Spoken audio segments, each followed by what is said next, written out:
there's been various stages throughout my life that materialism's been a much bigger focus. And right now, I wouldn't have said it is, but it's probably because I've achieved a lot of the things that I initially set out for. We're more aware of how much pressure doctors and nurses are under, aren't you? Just from reading things in the media, how much strain the NHS is under in this country. And you have more of an awareness of, like, yeah, they're run off their feet and they're understaffed and they do such a hard job and they've got to look after all these people who have got a lot of different needs. And I've always rated family a little bit lower in the sense of I'm just not that close to them. And for a while it was like digging at me. I was like, I need to phone them more. I need to make more time for them. And I was like, maybe I'm just not that close to them. Figuring stuff out on your own is underrated. A lot of people, it's like the dream of passive income. Most sources of passive income need some level of work, whether that's on the front end or whether it's actively managing some form of investment or whatever else. Like when I trained at a JD gym in Maryhill, it was rife. So many guys would ask me like what I was using. I was like, nothing, I was just lean. If you're claiming to use like, oh, I'm an ethical marketer, it tells me that one, you don't know how to sell things, and two, you're selling to sadicks. Yeah. Before we dive into this episode, I want to ask you to hit the subscribe button here on YouTube. It helps keep growing the channel and keep getting fantastic guests like this one. Gents, we're back by popular demand, but we're talking about unpopular opinions, so we might not be as popular by the end of this podcast. We'll see. I won't be. But it's great to have you back, and what we'll do in terms of format is we'll each submit one opinion. We'll have a discussion back and forth, and then we'll just go around. Similar format to we've done before. And I'll kick us off with number one. Materialism should not be rejected in all forms. And it's something I've been thinking a lot about because I think in the personal development space, there's loads of people that are like, relinquish your material desires, relinquish your desire for the new car, the new watch. And often it comes from people who have already achieved those things. And they're then telling you as somebody that's kind of on the come up and aspiring to maybe have some of these boxes ticked to relinquish that and be like, oh, that's wrong or shameful. And I think there's a lot to be said for having things to aim for, ensuring they actually are things you want to aim for, but not really taking lectures from above from people who are like maybe telling you that these nice things that I've got and are great for me, don't you worry about them, they won't actually make you happy. Relinquish them. No, I totally agree. I think for me, there's been various stages throughout my life that materialism's been a much bigger focus. And right now, I wouldn't have said it is, but it's probably because I've achieved a lot of the things that I initially set out for. So yeah, I think like when I first started a business, most of my goals were completely materialistic. It was a house goal, it was a watch goal, it was a car goal. And then you get there or you get closer and you do kind of change and you do kind of wander away from that being a main focus. So I think it's useful at certain periods. I don't think it should be the be all and end all. It shouldn't be the only thing you focus on, but I think having periods of your life where it's something to focus on, I think it's not necessarily a bad thing. And if it makes you work that little bit harder, who's to say that that's a bad thing at that particular point? Yeah. Like, for example, you might be working harder just now because you're like, I want to make an impact on X number of lives through the business and I want the 12-week peak to work with Y number of people. And that's a metric. And of course, there'll be a financial metric that sits behind that. Yeah. But if early on it's a case of, right, I want to have my first 6-figure year because I'm then going to buy this car or this, I'm going to put this deposit down on this house. What's wrong with that if that's what gets you going in the right direction? Yeah, I think materialistic goals are a great way to set smaller milestones on the way to something a little bit bigger or more significant. Like I've always used that with the team that work for me. It's always been a case of like, what's the big goal? Like what's the 5, 10, 15 year goal? But what are some of the smaller things that you want to tick off and achieve along the way? And it is like, it's a celebration for when you get them. Like Lewis is such a good example that works for me. Like he's very, very financially driven. And for him, he's got big, further away kind of financial goals, but actually setting him, here's a 3-year, here's an 18-month, and here's a yearly goal. They're smaller things. That's been key for him staying motivated in the long term, because I think staying so motivated for a goal that's 10 years away can be very fucking difficult. And maybe having some materialistic, I suppose, checkpoints along the way can be a useful thing. Yeah. I think it's like you don't get to like the deep end without going through the shallow end, do you? So like you don't know what your deeper drive is. That was nice, Chris. I like that. Right? Yeah, that was genuinely off the dome. Yeah. Genuinely off the dome. He's got notes under the table. Right, that's me out, boys. I'm going to quit on my head. But no, I think like you don't really know when you set out in anything like what your vision is, do you? Especially if you're younger. Like why did we all start going to the gym? it was to get birds. Yeah. That's it, right? That's it. That's every young guy's reason for starting a gym. I know a few people will say, oh, it's for sport. No, it wasn't. I played a lot of sport, right? It wasn't for sport. But like, It's usually about confidence. Yeah, and that's confidence yeah. with the opposite sex and in yourself. Of course it And it is. just so happens that I was a bit better at rugby after it. Yeah. yeah, there you go. And I think like in business as well, like when I started in business, I had that goal of I want a 6-figure year because I want to buy myself these things. And then you start to achieve those things, and that's when you start to get more perspective on it. You go through the experiences and the milestones of actually achieving that, and then that gives you the relative like experience and perspective to actually have what you said there about like having more deeper goals that these people often preach. But there's no other. I just don't see any other. You can't go from like 0 to like these deep and meaningful goals. You've got to go through that little bit of what you would call materialism to get there. I just genuinely just don't think there's anything wrong with that. I still have materialistic goals. I still have watches I want to buy. I still have cars I want to buy. I've got things I want to do at my house. Like, and I've achieved a lot of my material goals over the past few years, but they're not going anywhere. Yeah, you know? I just find it distasteful when, and it is almost always the guy that's done it. Oh, yeah. And you're like, I really appreciate where you're coming from, but until there's like a particular level of like need met, it's so hard to... Yeah. I think my advice would be don't just chase them. Make sure it's, in line with something a little bit bigger. But for anyone that's like younger coming to me for advice on business, I'm like, set some materialistic, like what car do you want? Like, where do you want to stay? Is there clothes you want to buy? Where do you want to go? What kind of clothes do you want to buy? Like those kind. I think like even like now, obviously I'm 5 years into business now. Like sometimes like you need materialistic goals, even I do anyway, speaking from experience, like to this day, sometimes you just need a little bit of spark of motivation. Like sometimes like, because I know it sounds like a pure basic bitch thing, but I've got a vision board and part of it is like things that I want to buy, and I'll go in and I'll look at it and it'll give me a little bit of like, say you're having a week where you're just not feeling it, you're not bringing the right energy. Don't get me wrong, like your vision, especially now, like, I'm a father, I've got a lot more responsibilities than buying a watch or, buying a nice car. Nappies but like, now. it's nappies, exact nappies and nurseries.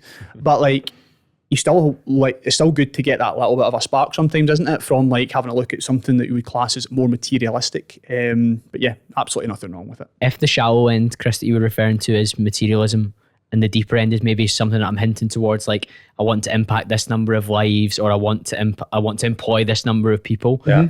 I wonder when it becomes helpful to think about those bigger goals, and maybe how we can think about those bigger goals as well. Yeah. I mean, for me, I would say it was after I achieved my first round of like proper materialistic goals. Yeah. I would say like, which was like, for me, it was bought myself a nice watch, went on some really nice holidays without any type of financial pressure. Like first time I went away and it was like on holiday, nothing was off limits. It was just like a really, totally pressure off, nice time.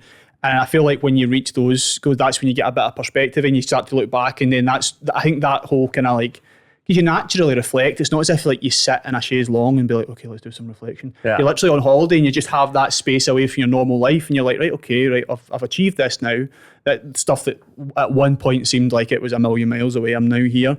And I think that, well, for me anyway, that naturally kicks you into a bit of a deeper gear and you're starting to think more about like, who do I want to impact? What kind of person do I want to be? What kind of life do I want to live? What kind of family do I want to have? All that kind of deeper shit that, you eventually get to. I think you need to buy some of those things, whether it is a holiday, shoes, watch, car, like whatever that is, to actually decide if it made any sort of difference or that's a benefit really to good your point, life. isn't it? Because there's things that I've bought, material things that have been like, they've actually positively, like they still impact me. I'm like, I fucking love that. And I love wearing that. I love driving that, whatever it might be. But there's other things I'm like, why the fuck did I waste my money on that? And I think you need to buy it and then go and reflect and be like, did that actually impact me in any way, shape or form? Or like, Aye. Or you've got to pay your idiot tax in some one way or another.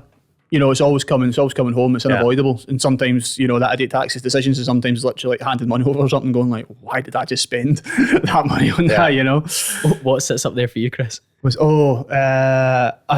watch. It was a watch. I spent like first kind of major, and I was maybe some people listening to this podcast will be like, really? It was like 500 quid, which for me at the time was like, that was a big investment. As a percentage of business. Yeah, of course. And I was like, right, okay, this is my first kind of significant purchase, and I bought it, and I hate it. It's honking. It sits somewhere in a cupboard. And I will not even in the safe. No, it doesn't. It sits on display as a reminder. Yeah. Oh, good. It's in my watch case, and it's a reminder. It's not been on my wrist since, and I'm just like, that that's a reminder to actually think through your fucking Like purchases, that. because that's a disgusting watch. What were you thinking, man? I look like some mad Miami pimp with it on. It's honking, man. It's terrible. One of the reasons I put this in is one, the annoyance with people telling you not to, but two, some materialism can have like different elements to it. So you could have materialism about a purchase that unlocks greater freedom for you, a purchase that unlocks greater time for you, a purchase that unlocks greater health for you, stuff like that as well. Because materialistically, you could say, oh, it's ridiculous that from a material perspective, you wanted the resources to pay for a cleaner, to pay for meal prep or a chef, or pay for a nanny so that you can have a night away, all that sort of stuff. You're like, at what point does it stop in terms of people like demonizing you for wanting to make more money? Yeah. Yeah, you could make that argument about any purchase, really, couldn't you? You could always, like, you know, attach some sort of materialistic angle to it. I just think, there's plenty of purchases that I've made that you would class as materialistic that, like you say, turned out to be like, oh, that's actually really improved. And the only thing before my life, we move on from that point, you're saying that you're constantly resetting as well in terms of maybe there's something being added to the vision board. David, you're saying that you're adapting and moving up. It's that hedonic adaptation piece where you maybe get that watch, but then the watch up from that's the one that you shoot for next time, or you've maybe got the e-tron this time. Who knows what car you want next time round? Although you were saying Very outside appeal. you might change, yeah. Fiat 500. You want more, but sometimes you buy something and you want more simplicity next time. Yeah. Oh, yeah. Which is cool as well. But I think we're always evolving, we're always adapting, and I just hope. I think the type of listeners that listen to this are aware that you're allowed to have goals that involve you making a bit of money and buying something that you think is nice or makes you care about. Yeah. And the only other thing I would say is, it's nice to maybe have a milestone and attach it to a purchase. So I attached a particular purchase to my watch, and I attached a particular milestone to buying the car that I got last April as well. And it was all things that I could like think, oh, I got that in April 2023 because of why. And that hits different as well. Yeah, 100%. Love that. But number 2, we've got Mr. Hatt, you're up. You don't owe your family or friends unconditional support. Now, I think for me, there's so much.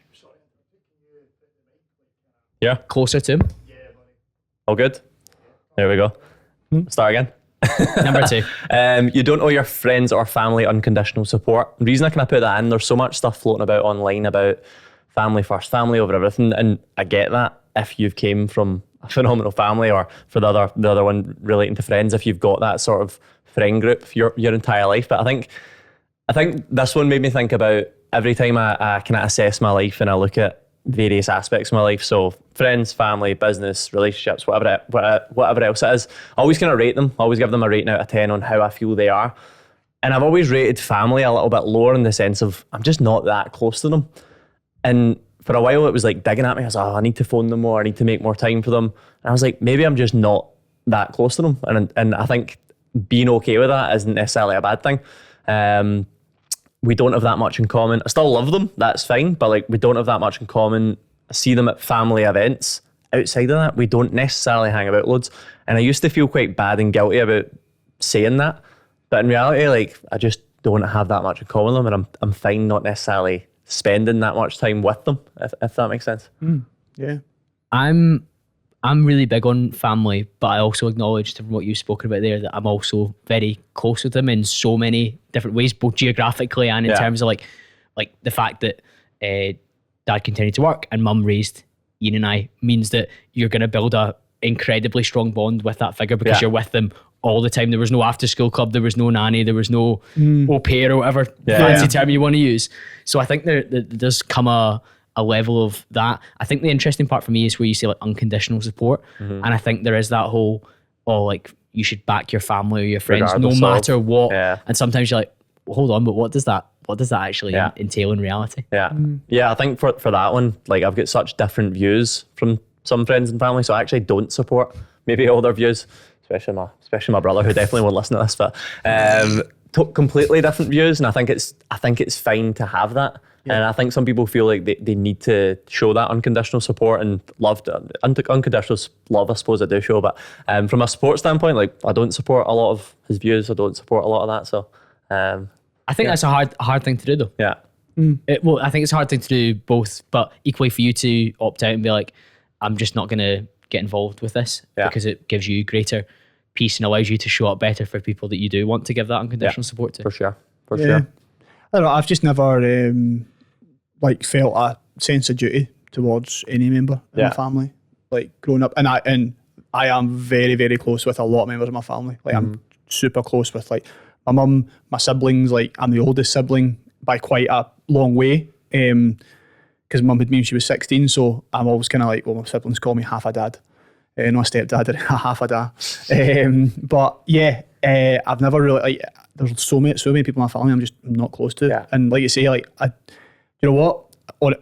Honestly speaking, I don't love them. I don't have a relationship with them. I don't know them. Yeah. Like they could have honestly done so many things in their life, and so many things could have happened, and I have no idea. Like I had a child, and well, I didn't. My wife did, and didn't hear from them. And that's fine. Honestly, but that's fine. I just don't feel like just because. And by the way, these are people that are like aunties, and you know what I mean, like close. You're like, related, but not. Well, sorry, that is pretty close to yeah, related. that's what I'm saying. It's not. I'm not talking about distant cousins here. Okay. But I just feel like just because you fit a particular, position within the family tree, means that you're like somehow entitled It's to funny how any much we kind attach of. to it, isn't Well, it? I've always thought about this Yeah. when it comes to like marriage and weddings, and I think it's maybe changing a little bit now, but when you get married back in the day, like you had to invite your full fucking family, regardless of if you spoke to them or not. Whereas being cursed if you spoke about this, like when we get married, I'm like, it's a very small amount of people. I've got like a wider family that, again, they're not going to listen to this, so it's fine, but they would probably expect to be invited, and I'm like, I've not spoke to you in like 15 years, like what would, like... It would be from what purely benefit? from a sense of duty, which was the term which I you don't used, have. Chris, which Yeah. is such a key point. And if that I'm a doesn't... horrible cunt is really it. Brutal, heartless. Emotionless. Yeah. No, we would get married. You were there. Colin was invited, but he had a better offer. Well, you did actually have a better offer. You were a groomsman at our wedding. But If I'd been groomsman at yours, I'd have been nervous. Actually, let me give a speech. Hey guys, welcome back to the podcast. Welcome back to Chris and Jill's wedding. Boo me off. and that's far less of a thing now. I Yeah. feel like the only time you really get that is if it's pressure from parents. We had none of that. Like we invited who we wanted to be there. Don't get me wrong, there's always going to be some people that are a bit more on the periphery, right, and they are invited. Yes.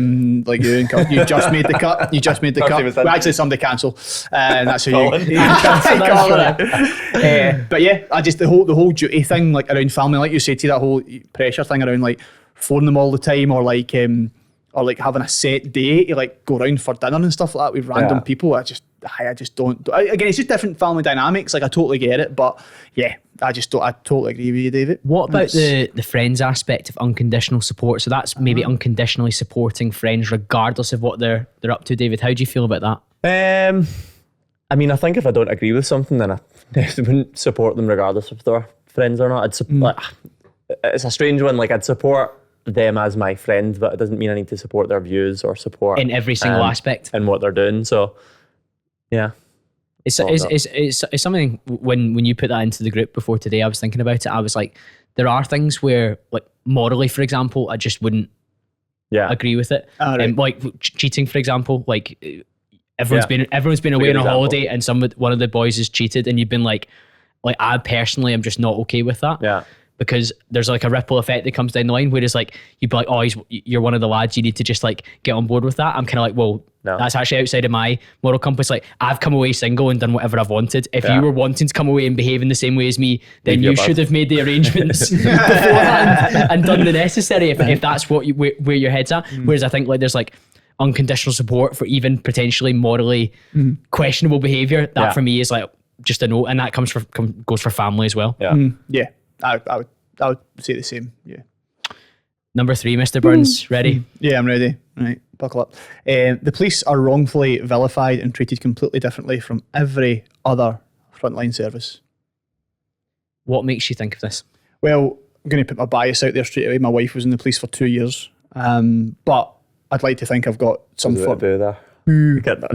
ACAB, but I would like to think some healthy perspective on this.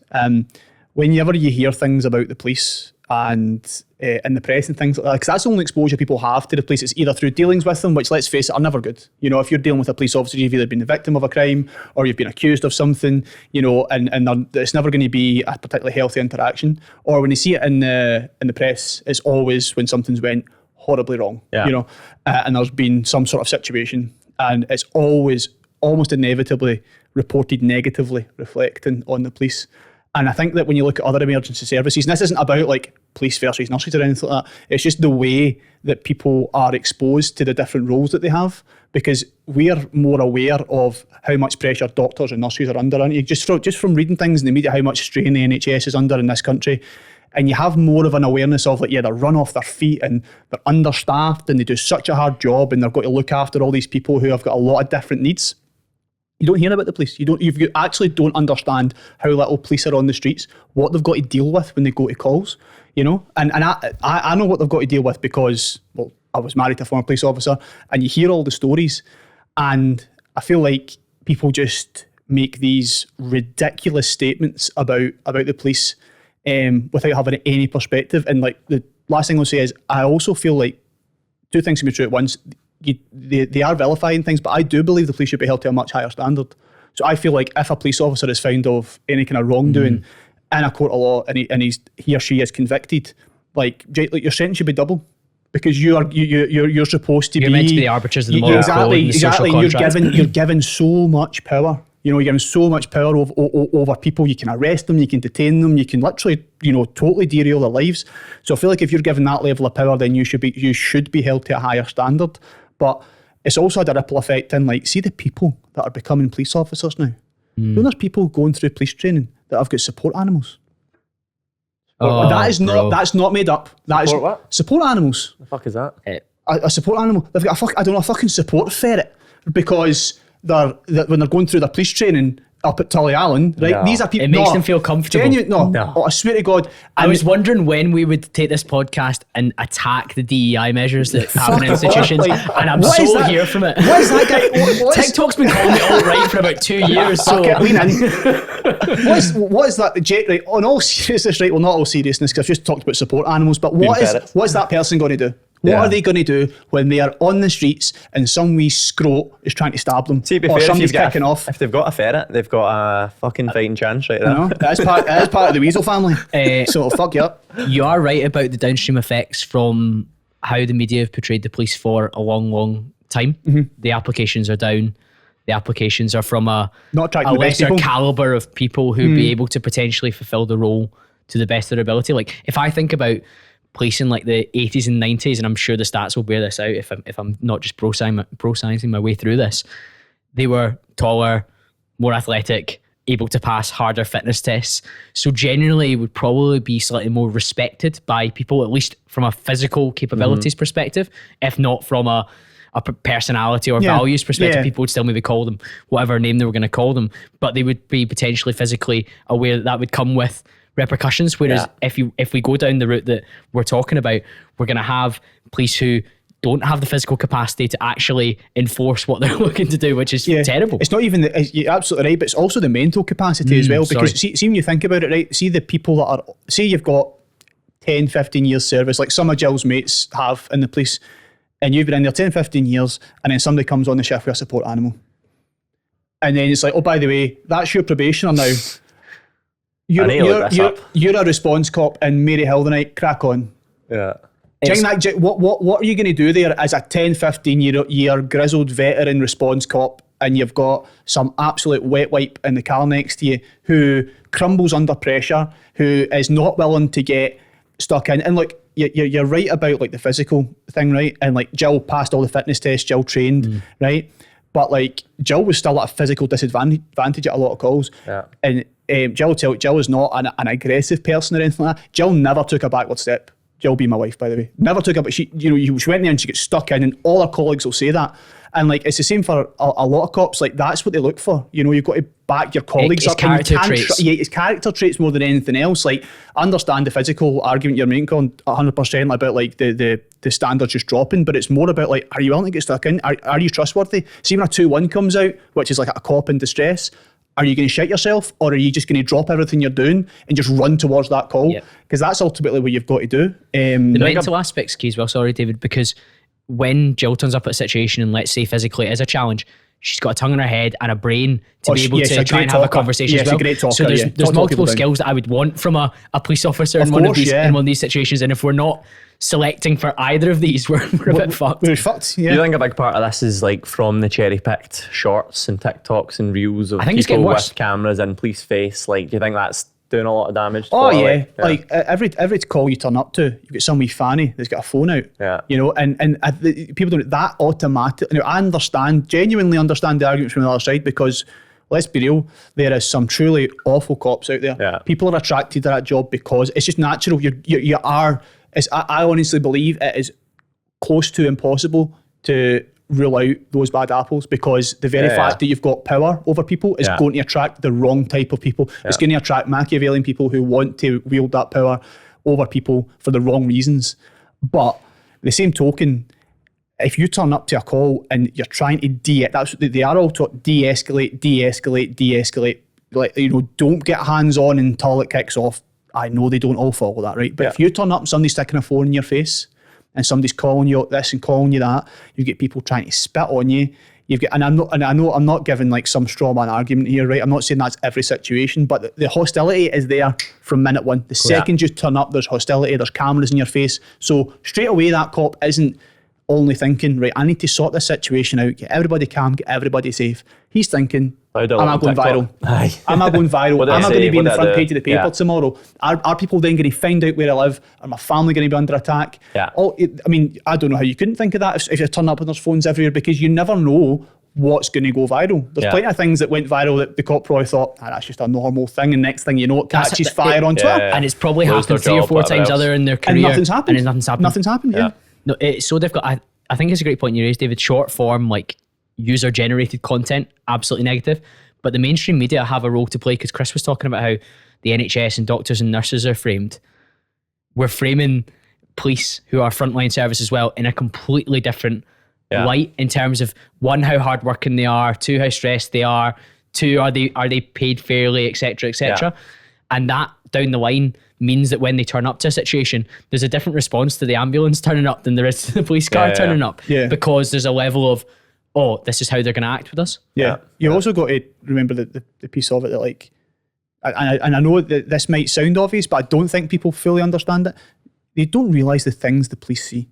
You realise that you're getting paid 24 grand a year, and you 24 grand a year, you're a probationer, you're in your early 20s, and you can come off a shift and you've seen a suicide, a murder, in the most up close and personal way. Like, you've been there, you've seen the gore, the blood, the guts, everything. You've dealt with the fallout of family. Do you know what Jill had to do in the very first day of the job? Was go and tell them in an office that her mum was dead. Mum got found dead. First day on the job, and that's tame by comparison.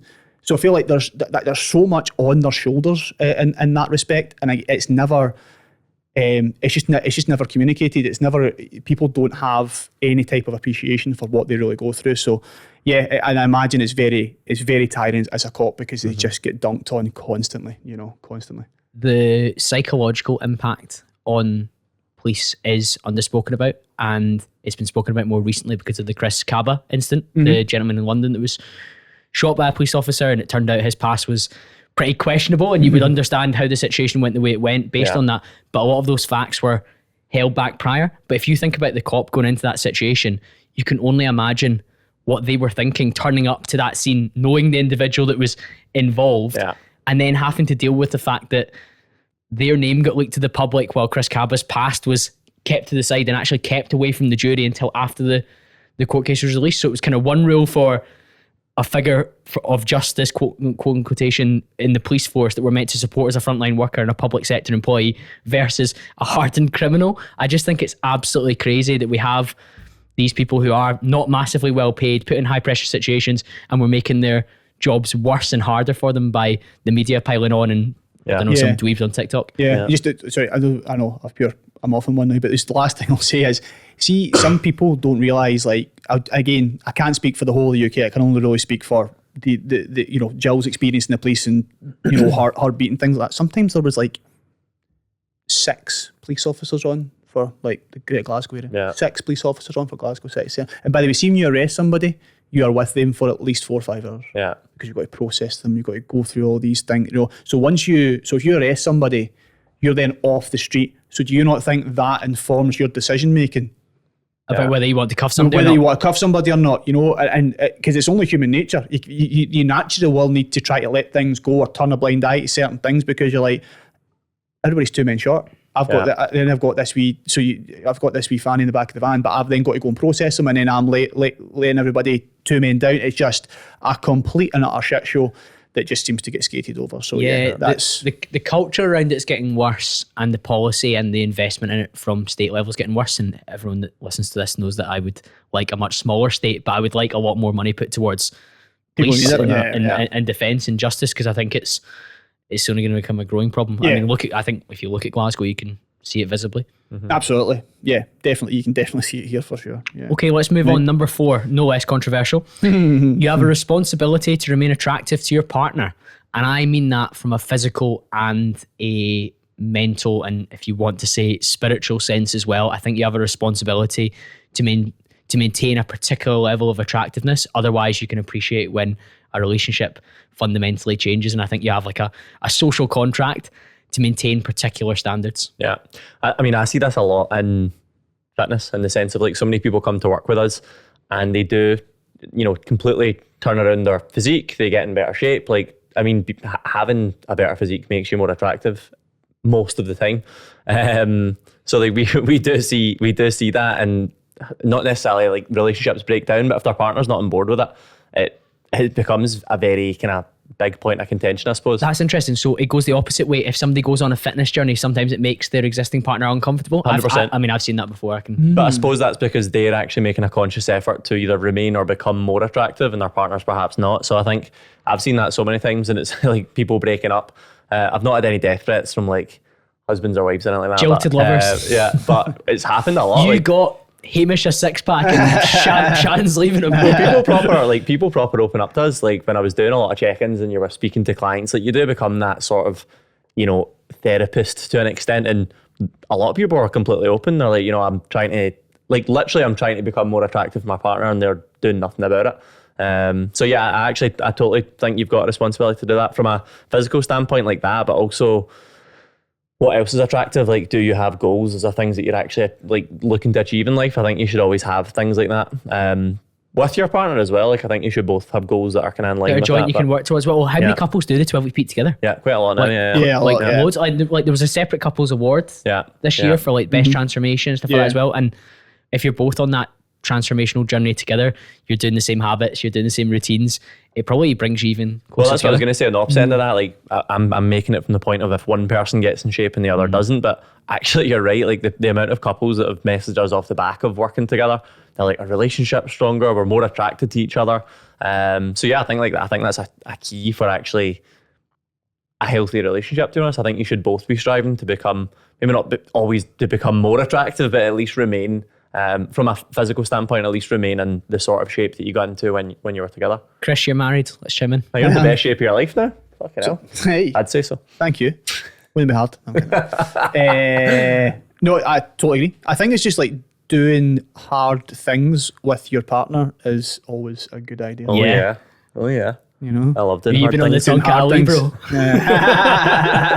Fiducia Agrestis. And the substantial. Oh, nice. Substantial in your pants. So many people are going to message us asking, what does that do? No, we spoke about this last time. I go back and listen to that one. No, you're absolutely right. Like, so me and Jill were run a business together. Like, I get, so it applies to lots of, I think, and I know I might be taking the definition of that question too far. Absolutely 100% important to be physically attractive, like absolutely. But then also, like you say, like more like, are you interested? Are you doing interesting things? Are you, like you say, you setting goals? Are you showing your partner that you're pushing yourself and like trying to do something that's like difficult and try to attain a hard goal? I think like when you do that, like you say, like together, whatever it is. The thing is, it doesn't have to be like the same goal. Like if you're, say, like you're on a business and your partner is pushing in their career, you same qualities, isn't it? You're seeing those qualities in each other. And yeah, it's quite sad, isn't it, when you hear of people that like, it's almost as if like they find a partner and it's just like, oh, right, I don't have to, I would say you need to work even, if the person you're with is worth being with, then surely you would just want to work even harder to make sure you're with that person like for the rest of your life. I see it with guys more than women. I see guys like going themselves guys are way worse. Way more than women, certainly. And I suppose like predominantly like our client base is like 75% female, so maybe that's me being biased, but we've seen that way more with So guys let themselves go physically I'd say in so, a relationship. Yeah. And I think it's a comfortability thing and like I've got her for life type thing. Yeah. And rather than what do I need to do to keep her for life? It goes both ways, but I think like that's kind of how I see it. Yeah, I use the word responsibility because I really do think you owe it to the person you're with to keep working on yourself. And that doesn't mean like dieting for a photo shoot every year, like far from it, but That's it's just like, exactly, David would love you to enroll this year. It's coming. we'll put the link in the show notes. But it is a responsibility. Like, I think you have to keep showing up for yourself and therefore for them. And I think if you did let yourself go massively physically, or you become completely disengaged with work and business, that's by its very definition unattractive to be around. Yeah. I think you need to look at why you and your partner got together in the first place. And if a part of that was a physical attraction or a like attraction to something else, there is a bit of a duty to like maintain that, because if you do lose that, then I know that I'm probably relating this too much to like physical attractiveness, but you do have a little bit of an obligation in my eyes to try and sustain that. Keeps the oomph. Yeah, I'd say so. Yeah, absolutely. I'm getting better with age, definitely. You are aging I'm very well. more attractive every year. Yeah. That's good. Kirsty must be pleased. He has genuinely. She's the same though. He started dressing. He started wearing flannel shirts last past year. No, I've not. I've just not got one on tonight. He's not got one on tonight. He's not just a I'll get one in lumberjack. the car. But yeah, let's move on from that one to number 5, and it's you up again, Mr. Hatt. You're not obligated to have an opinion on everything. And this is great for this conversation, because there's plenty of these that we're going to read out that I have no opinion on. But I think for me, like, I do voice my opinion on quite a lot of things online, and I have done for the last 10 years. It's one of the ways that I've been able to build a personal brand. But people have reached out to me at various points being like, so what about this? And they're asking me about, actually like a recent one is about like the war in Ukraine or the war in Gaza. I'm like, I actually don't have a strong opinion on that. Who the fuck is asking you about the war in Ukraine and Gaza? People you would be surprised. I've had that as well. Like, like out of the blue. why haven't you commented on your podcast? Yeah. And I'm like, I actually Jesus I don't have an Christ. obligation to comment on anything. Yeah. And I think that's like, they almost expect you, because I am opinionated in certain things. And I'm like, yeah, but I choose to have an opinion on those things. There's other things I choose also not think to have an because they opinion on. know your opinion on one thing. So for example, because we're very heavily led on self-development, fitness and business and finance, they automatically think that we're going to have an opinion that's right wing on every single matter. So they'll be like, gun control, abortion, and you're like, whoa, we're not in America for starters. So I'm not really able to give you like an identikit opinion on all these matters, because I may have a right of centre opinion on what I thought of the latest budget from Keir Starmer and his government. I'm not going to then extrapolate that out into all sorts of other policies. Like it's just not. It's also not an obligation for me to people do hold that. they put you in a box though, don't they? Like That's mad. And they think you should have an opinion on this, and it should be, and they expect you to have that set opinion. I would say so. Yeah, That's mad. As if like on like the BBC News at 6 o'clock after the bulletin, they're going to be like, we reached out to David Hatt of MTN Coaching for comment on the war in Gaza. So the 12-week peak starts on the. How many people watch this? By the way, all right, cool. People outside Commando I'm X. not talking about David, can we get I'm not talking about that. can we get a comment on the war in Ukraine? Send up to 12-week peak. Well, that's not. I totally agree. There's so many. Guys, it's ridiculous. We're sending X amount of aid to Ukraine when we could spend it on fitness programs. Fund the 12-week peak. No, I think you know that I can't remember I don't know if this applies actually. I can't remember how it applies. You know, like the whole Dunning-Kruger effect thing. It's like sometimes like when you actually start to maybe look. I've always had an interest in like say like current affairs and I would say I've read more than my fair share of history and things like that.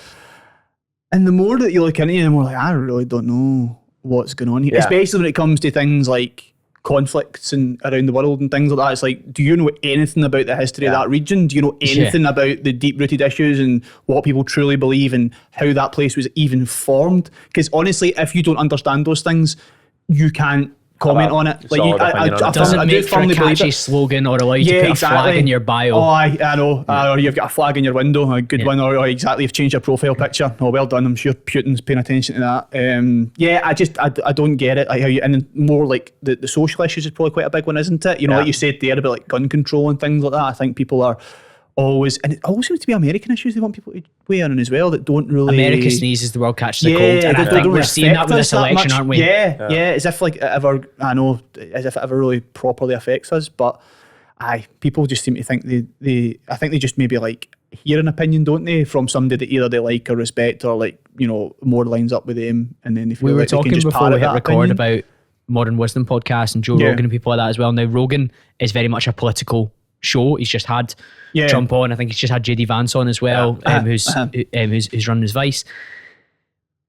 They have maybe an obligation to weigh in on particular things or talk about them, but they also don't have an obligation for balance. They're not the BBC. Yeah. So, for example, if he doesn't host Kamala because he won't agree to her condition to travel to her and record for only an hour, then people can't be like, oh, like Rogan's not having a balanced thing. It's like Joe Rogan at no point held himself up as like the arbiter of like a fair debate. He just said, I'm going to, the offers out there for both these guys. It's And my you're like, podcast, it's my opinion as so well, if he's endorsing Trump, he's free to endorse him however he wants. Whereas like if the BBC or a state-funded organisation, which is meant to be neutral and balanced, only hosted one or the other, then it becomes more of an issue. Yeah, feel you. Yeah, I feel like, but people then have put it on to like people like Joe Rogan when they feel like some people are of the opinion that once your platform reaches a certain level of influence, You should have that you opinion have on you everything. have an obligation to.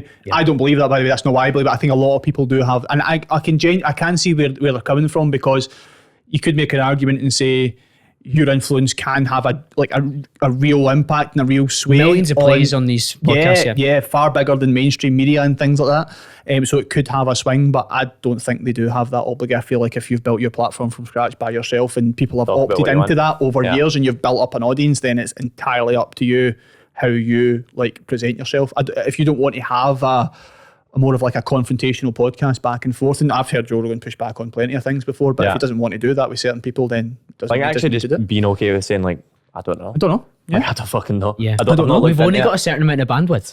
Yeah. Like I can't haven't have an read about opinion that. on I'm not everything. going to make a comment, Yeah. or I can make a comment, but it will be I think so extremely many ill people judged. still do, don't they? They're like, oh, I've for got an sure. opinion. I'm like, where the fuck's that came from? Oh, Like, what do you know about it? Do you know where a lot of things come from? And this will put a cat amongst the pigeons. Football. See Oh, the true, amount especially of- in Glasgow. Yeah, See, and just to get our biases out there, right? I am dyed in the wool Celtic fan, right? Okay, 100 through and through. Always have been, What are right? you calling? Who's it you support? the team that plays in blue, but we're playing extremely poorly at the moment. so you're let's not, not get into it. yeah, we're not going to get into how both teams are playing at the minute. All right, that would be unfair. But see, That would amount- be very unfair. That would be very unfair. It would be very, very, very Nine unfair. points unfair. yeah. You might catch Aberdeen, but yeah, I've seen that all my life going to Parkhead, and like the crazy thing is, I went to Parkhead with my granddad a few times, who has been in the TA all his life, and you know, used to go to Parkhead with fucking Help for Heroes bands on, you know, which if you for know sure. if you know anything about this, you get a few funny looks. And you've got these people, boys I went to school with, right? Boys from, Cumbernauld, right? Who have changed their name to the Irish spelling on Facebook as if they were part of the fucking Struggles, right? Now, I've done... What part of Ireland are you from? Coatbridge. Coatbridge, mate. I've done the Rebel walking tour in Dublin. I've walked around and I've got to with the historian and I've touched the bullet holes and I've heard the stories and I've read the books. And these morons who stay in a 4-bedroom detached Bellway house, right, who walk about with pretty green jackets on and Adidas Sambas, are trying to attach themselves to a cause in 1916 of just rabble-rousers, Irish guys standing up for their independence and going against the British Army. These were just normal men that cared about something so much that they ran into gunfire. That's how those boys know nothing about that. They know nothing about that world. And I'm aware enough to know I know fuck all about that world. I've got an awareness of it. I've read about it, but I would never attach myself to that. Yeah. I would never attach myself to, you know, the Palestinian cause that a lot of Celtic fans like to do. I feel like I'm going all in Celtic fans. I'm sure there's plenty of other political parties. It goes the other Goes side on, as well. yeah. I've seen an IDF flag at Ibrox, and I just don't understand where that Where does that come comes from. Because is it just because Celtic support because the Green Palestine, Brigade have or- waved the Palestinian flag? Are you going to wave that? And you're just like, it's a bizarre situation to be in. So I think David's point, I mean, maybe it's unpopular because people think they should have an opinion on everything nowadays because of access to information is like greater than ever before. But ultimately, the information we've got access to can be heavily filtered or propaganda based, and we just download a set of opinions that aren't all ours. Yeah. Number 6 is back to you, Chris. Yeah. Having a mentor is overrated. And what makes you say that? Most mentors are shite.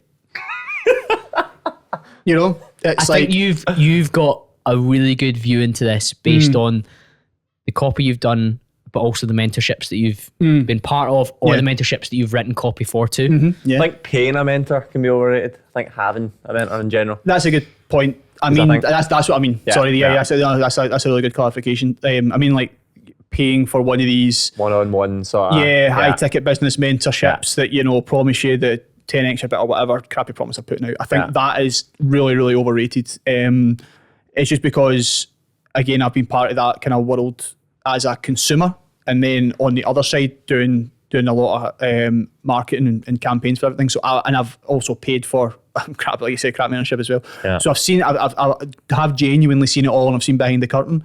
And I feel like it's been marketed so heavily that people do think it is just the solution. Like I'm just going to chuck $5,000 at this guy and he's going to fix all my business problems. That's a consumer problem. Yeah, that's not on the mentor. There is a responsibility on the other side. 'Cause I feel like, you know, people like Coffee Zilla and stuff like that have done that, and I think he's done some really good work in that industry, and he's exposed a lot of scams. But you've also got to realise that, like, you've got to take each negative review sometimes with a bit of a pinch of salt, because has this person actually done what they were supposed to do, the mentorship and stuff like that? But I think it's overrated just because it's not going to fix all your problems. It's very hard to find. See, if you're having a mentor, think about a mentor as a relationship. Relationships are dependent on, like you've said earlier, do you share values? Is there a connection there? Yeah. Like, what is, because like for instance, the mentorship that I had was a disaster from the start, because I went in and the guy was talking about like spirituality and like aligning your energy, and like he was talking about doing like, you know, wellness retreats and all this stuff, and I was just like, mate, show me how you get more cooperating clients. Like, I meant I groomed my staff, so that must be worse, no? Oh, you did.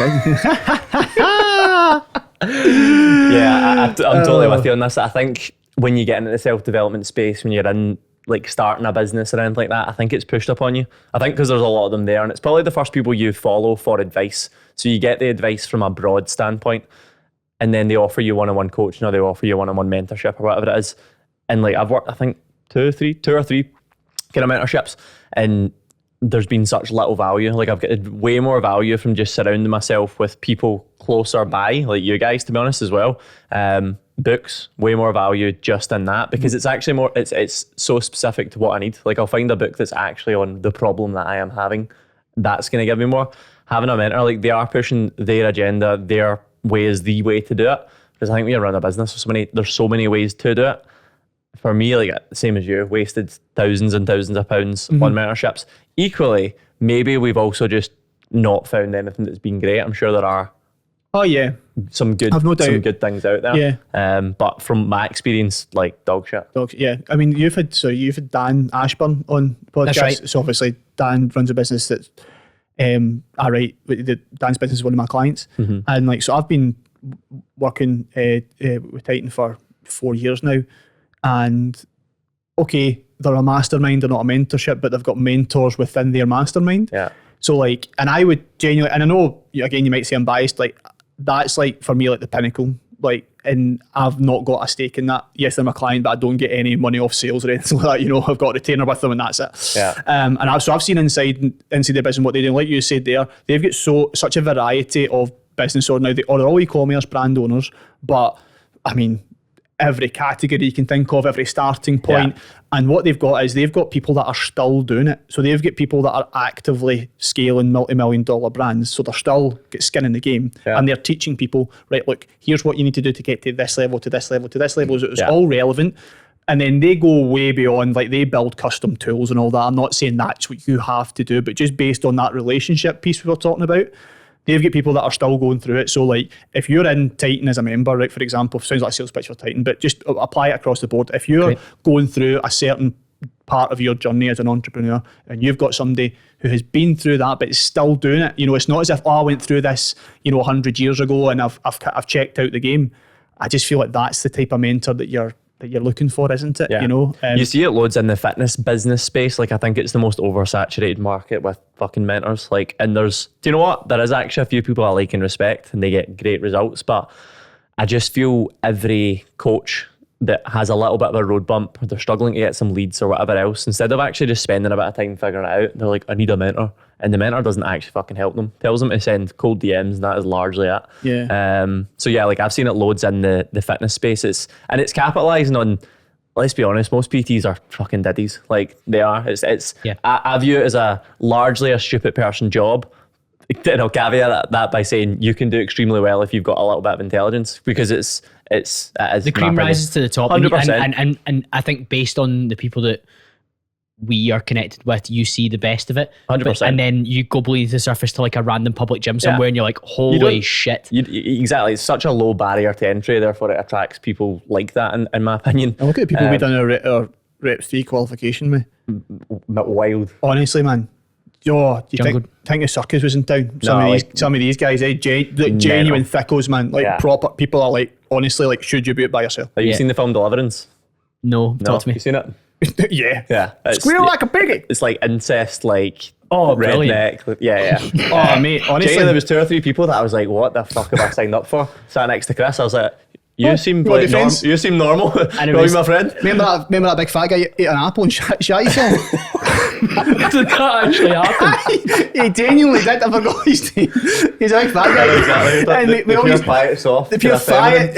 He had a mad middle shed before middle sheds were cool. He had a middle shed and he ate an apple and he shot himself. Yeah. He had to go to the disabled toilet and clean himself. He needed a mentor, but not in the way that honestly, you think he man. So that's the type of people. And then, honestly, they were getting farmed out to gyms. And then they were hiring business coaches. Helping Senga lose 10 pounds. What the hell? Yeah, the people on our PT course were fucking... I mean, this was 12 years ago, but they were absolutely nuts. Oh, extrapolate out, it'll be similar now. What are we talking about? Mentors? Mentors. Overrated. Overrated. I think like what you said there is really important. Figuring stuff out on your own is underrated. Yeah.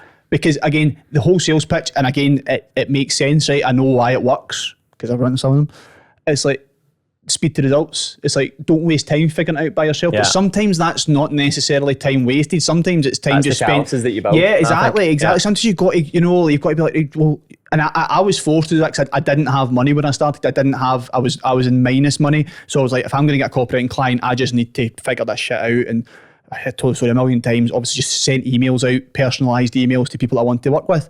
That was me figuring out on my own, and that experience served me very, very well. I also think you're left with such a copy and paste business. You're given the exact same things. It's like you get the same copy, you get the same social media, you get the same CRM, you get the same, like, everything's just... And you see it, don't you? You do see it, and do you know, it's funny, like, actually, we had a client recently come on board, and she was like, oh, I've worked with this person, this person, this person. And it was the exact same thing I got from all 3 of them. And I was like, what do you mean? She was like, well, it was like the onboarding was the same, the setup was the same, the app that we used was the same, the check-in was the same process. And I was like, and it was all shit. She was like, yeah, well, the first person was bad. So the second person done the same as the first person. So I lasted there a week. And then I was like, well, they all have clearly worked with the exact same guy. Yeah.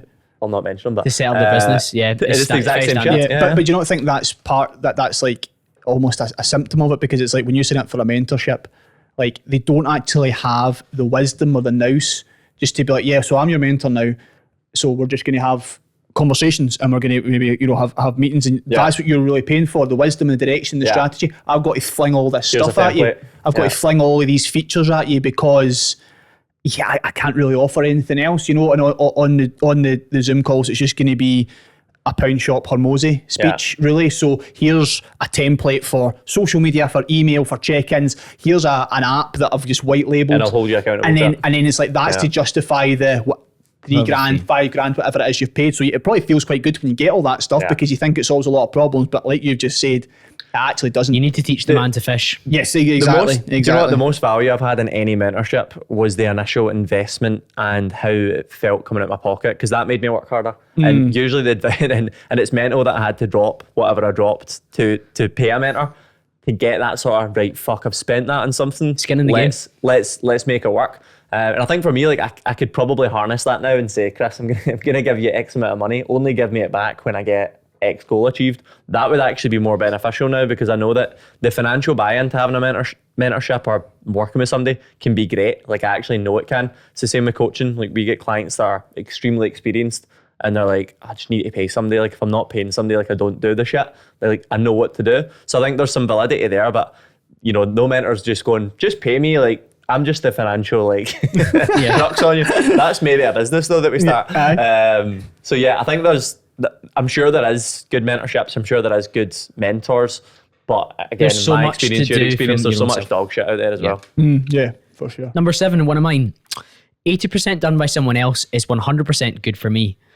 This was an idea that I've been thinking about, and I heard somebody say it. I think it was Cody Sanchez on a podcast, and it helps us avoid the whole no one can do this as well as me, like either within our business or within our lives. So the areas that I would apply that, and sometimes you actually get the balance better, and it can be done just as well as me, but not by me. So it frees up not only my time, but it's still being done well. But for that one there, it's almost admitting that something maybe within your business or within your role being outsourced to somebody else allows you total bandwidth to do something else, even if they're maybe not 10 out of 10, if they're 8 out of 10. I don't know if you guys have come across that. You're listening to Dan Martell. I do. Have you heard him say this?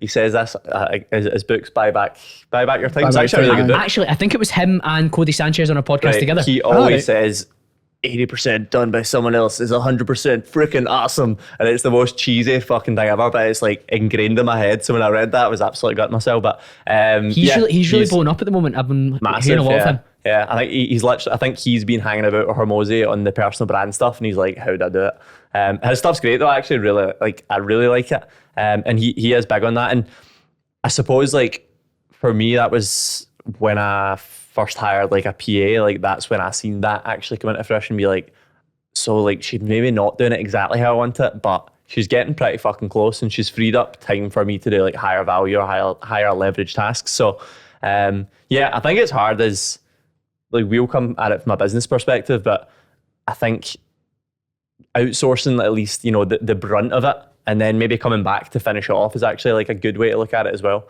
It's still freeing up some of your time. Yeah, to do something else. Yeah, for sure. Yeah. What have you let go of then, Chris?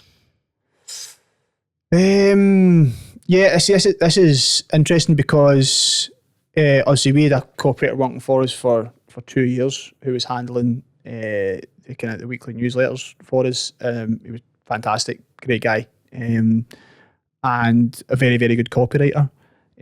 But yeah, I feel like ever since I've taken it over again, like, and again, this is absolutely zero slight on him, it's got better, but just because I know the clients better, I had the clients for longer, and that's, to me, was like, that is important, you know, and I've then found different systems so it doesn't take up as much of my time.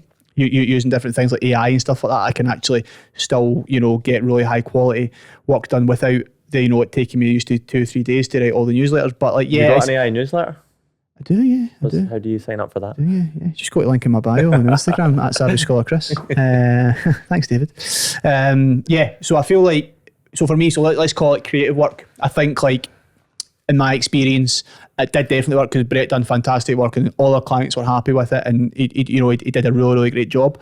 But like when I brought it back in with me, I was like, yeah, because obviously writing for people that you've known for 2 or 3 years, no personally, it's just always going to be better. So I feel like maybe that would be harder for people, I think, in a more of a creative role, would you say? Like, I think like maybe, and that's not to say like I'm the most creative person on earth, far from it, but I feel like if you're in that type of role, it would certainly be a lot. But we've got an assistant working, Kat's been with us for 3 years, and she does all the email scheduling, all that stuff. Like, yeah, get that as far away as possible. Like, I don't want to do any of that stuff. Invoicing, yeah, get that as far away. But the more kind of heavy lifting creative stuff, I think I would probably struggle to outsource that. I think it comes down to what you value the most, in the sense of, I'm going to relay this back to Kirsty.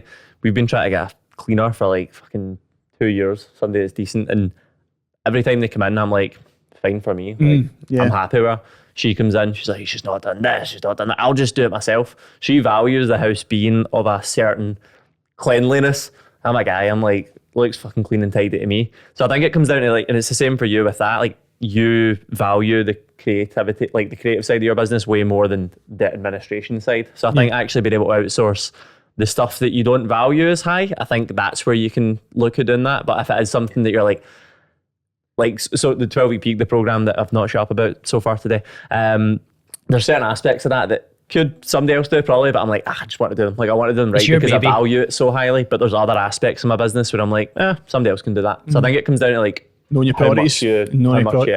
Yeah, sure. That's a good way of putting it. Cleaning and meal prep were two of the top ones for me. Like, if somebody can clean my house to 80%, that I could do it, and I spend 2 hours on a Saturday doing it, and then somebody else does that for me. So here's a good one. So like meal prep for me, I hate that because like Do you not like the food? I've tried it and I can cook way better and kill Yeah. some time back and whatever else. But I'm like, I don't really value it meal prep. One, because I don't actually need it because I can work from my house and I can cook my own meals and whatever else. But it's the same thing. Like I actually get value out of cooking. You probably don't give a fuck. So I think that's a good way to look at it. If you can outsource so the true. stuff that you don't actually particularly true. enjoy. And there's loads of stuff that like if you mentioned their assistant, you mentioned email scheduling and stuff like that as well. 100%. If that can be done 80% as well as you can do it, you're not gonna be precious. Whereas if you like cooking the steak for dinner and stuff like that as well, then why on earth would you want to open the fridge and heat it out of a Tupperware? It just doesn't line up. Whereas for me, I'm like, brilliant, that's out the way. I don't spend an hour and a half on a Sunday putting everything into little boxes. Yeah, that makes sense. Makes perfect sense. Okay, number 8. We're back to you, David. Passive income is overrated and oversimplified. Now, I think what I'm referring to mostly on this is everyone wants a passive income stream. Like you speak to anyone, it's like going to be a goal. Like I want 5 passive income streams. I want this, I want that. And that was the exact same. And I still am like in the future, I want to build some level of passive income, whether that's from investments or real estate or whatever else. But I think when it comes to business, a lot of people want to try and build a passive business. And in my experience, and this might change, it's exceptionally fucking hard to do. And I've built fitness businesses that are technically passive. Like the program's built, you can buy it. But I think what people don't realize is it's not necessarily passive. You still need to market it. You still need to sell it. You still need to update it on a pretty regular basis. And the things that I thought clients would want about it being passive, like it's cheaper, it's more DIY. What they actually needed wasn't it to be passive. They need accountability. They need somebody to speak to them. They need whatever else. So I'm kind of relating it back to that. But also in general, I think a lot of people, it's like the dream of passive income. Most sources of passive income need some level of work, whether that's on the front end or whether it's actively managing some form of investment or whatever else. And I know if you were talking about just generally investing into the S&P 500, it maybe is passive. There still is some level of involvement that I think people don't think about, whether it's the stress of what the market's doing, whether it's actually looking and reevaluating your finances on a quarterly or yearly basis. Are they really that passive? I think it's very, very, very difficult to create proper passive There's income. very few things. Yeah, like truly definitely. passive. I think there is ways to fucking do it. Of course there is, but I think it's much more difficult and I think it's much more simplified than most people think. Yeah. Cool. Well, it's more marketable. Yeah, true. Yeah, I think like you said, because I've helped market some of those passive income streams, but I think like you build things that you like genuinely care about and you're passionate about. So I feel like if you're going into building anything that's within the things you care about, like it's never going to be passive because you should care too much for it to be passive. You should be like, how can I make this better? Are people having a good experience? You know, because surely like if you've got any kind of passive income stream and you've got people coming in to say every week or every month, it's going to cross your mind like, are these people having a good experience with my product? Like, is this going down well? Because that's your reputation, isn't it? You know, so you're naturally going to be checking in. So I feel like when people think passive, it's like it's completely off their mind. Like you said, it's completely off their mind. Doesn't take up any other energy or any other headspace, and that's just a complete. And I've marketed a lot of different businesses and a lot of like so-called like passive income streams, and I've never ever seen a fully passive income stream before. Even like a company I worked for a while ago who sold like templated assets for like, you know, different kind of like social media and stuff like that. It's like, you still need to curate all those templates. You still need to change the ads. You still need to change them. You still need to design them. Like, and you know what else? You still have, this is the other thing that people miss out. Passive income doesn't mean like progressively better performance month on month on month. Yeah. You know, if you've got a passive business and what's your churn rate? What's your churn rate? Where's your lead generation? Where, like you said, like that's all included in the marketing piece that you mentioned, David. It's like, where are all these things coming from? Do you think like you can just like turn on ads once or post a couple of things on socials and you just get all these people coming battering down your door and being like, yes, I'll give you whatever it is per month or whatever it is per sale. I did think that. It's mad. It's mad. I know. No, but yeah, like I spent like hours and hours, if not days, building what I assumed to be like a passive business. I was like, it's like a DIY program. You buy it, you follow it, great. You never speak to me, happy days. And I was like, oh fuck, nobody actually buys it. Right, okay, I need to promote it. I was like, okay, I'll promote it and I get sales. Like, great, okay, well, it's not fucking passive. It's not entirely passive then. No. Yeah, property's the big one that a lot of people would think of. Yeah. Like if you can build a property portfolio, it's passive income. But there's management in the portfolio. 100%. There's the fact the interest rates might change, so you're always rebalancing your portfolio and the financial aspect of it. And if a boiler breaks in, one of your buy-to-lets, then does that wipe out the profitability of it for this year or even more than that? Quite possibly, if you're making 150 Property's quid a a big month. one on it. I think everyone thinks, like, it's the same thing. People say, I want passive income and I'd love to have a few properties. I'm like, but do you realise how much work? Because it is a lot of work, and maybe somebody that's really into property will listen to this and be like, it's not that much work, but there is a ton of fucking work. And if it's not that much work, then you've put on a lot of work on the front end to actually learn that it's I'm not a lot of work. hugely appreciative of that as well. Like the guys that I know that have really well-run portfolios, they have a managing agent for them, and it took them forever to build up the capital to acquire them, or they did really creative deals to go from one to the next, to the next, to the next, to end up at 8 or 9 houses, and you're thinking, right, okay, I understand now how it's more passive. But even then, as I said, interest rates change. One of them comes out of a fixed mortgage. One of your companies, you've got 3 properties in that, but you want to put them into another company. It's never done. Yeah. It's never finished. Like there's ways of having recurring revenue, but not necessarily completely passive. Yeah. 100%. I misnumbered these, so we're going to jump up to number 10, but it's technically number 9. And it's steroids don't guarantee results, and use of them doesn't discredit a lot of results. I was blissfully unaware, and I think you were probably the same, David, back in the day when we were first creating Instagram fitness content and we went and trained at Exercise for Less and all that sort of stuff. The number of people using is so much higher now than it was then. But also even then, like I just was blissfully unaware that there was a lot of people using, but maybe it just didn't really look like they were using. So I think there's a lot of people out there now that are taking anabolics, whether it's orals or whether it's injectables, and it isn't actually guaranteeing the results that they thought it might. Yeah, I think people do think it is that magic pill. And in fairness, you can quite literally take steroids and not train and build muscle. Like you can. Famous study, like 9 kilos in 12 weeks. Isn't it? It is ridiculous, but there's also a lot of people that take them and I'm like, what are you taking? Like, or how are you training or how are you eating? Because it's not like it doesn't get like that says, it does not guarantee results. It will speed them up if you're doing all of the other right shit. And it's the same as like even Sebum winning Olympia again there. I always hear people being like, oh no, but he was in steroids. I'm like, well, so is every single person in the field. And it doesn't discredit the fact that he has fucking unbelievable genetics and he's worked for like, I don't know, 20 odd years to get there. I think a lot of people with bodybuilding especially are like, I know, but he's in steroids. I'm like, I know, but we could also take the same steroids and look fuck all like that because we wouldn't do anything else that they're willing to do, which is interesting. Chris? Aye, I looked at I completely agree with what you just said about like the steroids in terms of like the results and stuff like that, but see the bit about like doesn't discredit a lot of results.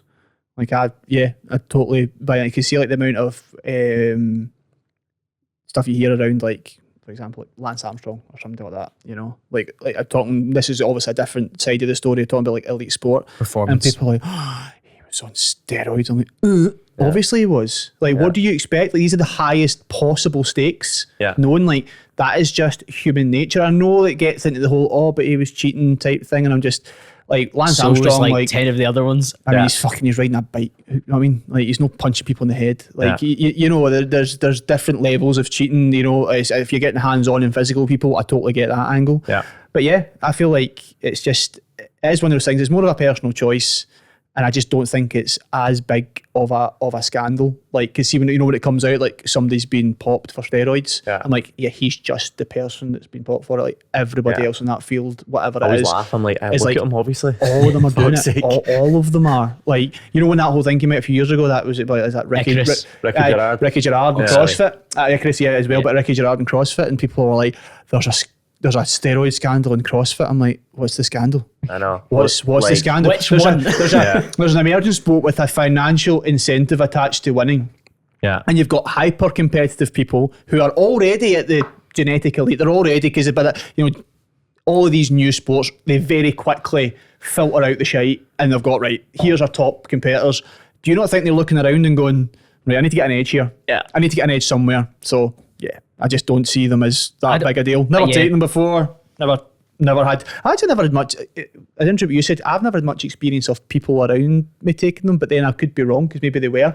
I just always attach people taking steroids with being in incredible shape. But I imagine there's probably plenty of people that have been around it. Do you think it is? I don't know the studies. Is it bigger right now than ever? Yeah, because male body dysmorphia is on the rise. Which is funny, So because they're opting for steroids to try to. I see that in America, but I think probably the type of gym that I train in is more of a functional fitness gym. So like, there's very few people in there that I think take them or Well, that look like they take them. But I suppose you're training more gen pop Yeah, sort of. but pre the Hyrox phase, Yeah. what was it? Men's physique. Yeah. So many people were No, I jumping. remember men's Like physique. Jordy Shore people are era would have been. That's Yeah, when I see it being like yeah. peak steroid. But like oral steroids, when I trained at a JD gym in Maryhill, it was rife. So many guys would ask me like what I was using. I was Yeah. like nothing. I was just lean. Yeah. Like, and the automatic assumption You're is like, I'm 63 Yeah. kilo. They're like, bro, I am like so light. It's Friday. But it people have that misconception straight away. But they would be like telling me what their stacks were and stuff like that as well. And it was the whole